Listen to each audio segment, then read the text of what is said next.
ஆன்மீக நண்பர்கள் அனைவருக்கும் அன்பு கலந்த வணக்கங்கள்.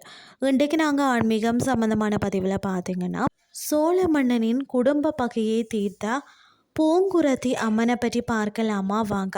கடலூர் மாவட்டம், அதாவது காட்டு மன்னார் கோவிலில் அருள்மிக்க காத்தாயி அம்மன் திருக்கோயிலில் கருவறையிலேயே வீற்றிருக்கக்கூடிய மிக அபூர்வமான அம்பிகை தான் பார்த்திங்கன்னா பூங்குரத்தி அம்மன். அதாவது இரண்டாம் விக்ரம சோழ மன்னன் ஆட்சி செய்த காலத்தில் தான் அவனது சொந்த பங்காளிகளால் ஆட்சிக்கும் குடும்பத்திற்கும் பல கடுமையான பிரச்சனைகள் எழுந்தன. உறவினர்களை எதிர்த்து போராட விரும்பாத சோழ மன்னன் தன் குலதெய்வமான காத்தாயி அம்மனை சரணடைந்தாராம்.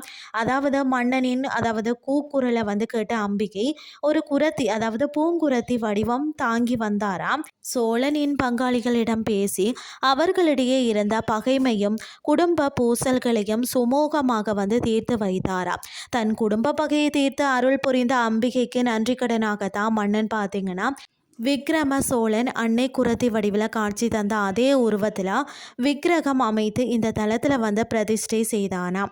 அதாவது நம்பிக்கையும் அருள் பலன்களும் பார்த்தீங்கன்னா, அதாவது பங்காளிகள் பகை, சொத்து பிரச்சனைகள், குடும்ப உறவுகளுக்குள்ள பிரிவினை என தவிக்கிறவங்க பூங்குரத்தி அம்மனை மனமுருகி வழிபட்டாலே சிக்கல்கள் விலகி குடும்பத்தில் அமைதியும் ஒற்றுமையும் திரும்புமா.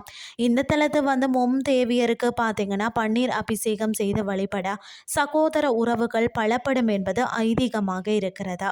இன்றைய ஆன்மீகம் சார்ந்த பதிவு உங்களுக்கு பிரயோசனமாக அமைஞ்சிருக்கும்னு சொல்லி நான் நம்புகிறேன். இதே மாதிரி மற்றும் ஒரு ஆன்மீகம் சார்ந்த பதிவோடு உங்களை சந்திக்கிறேன். நன்றி.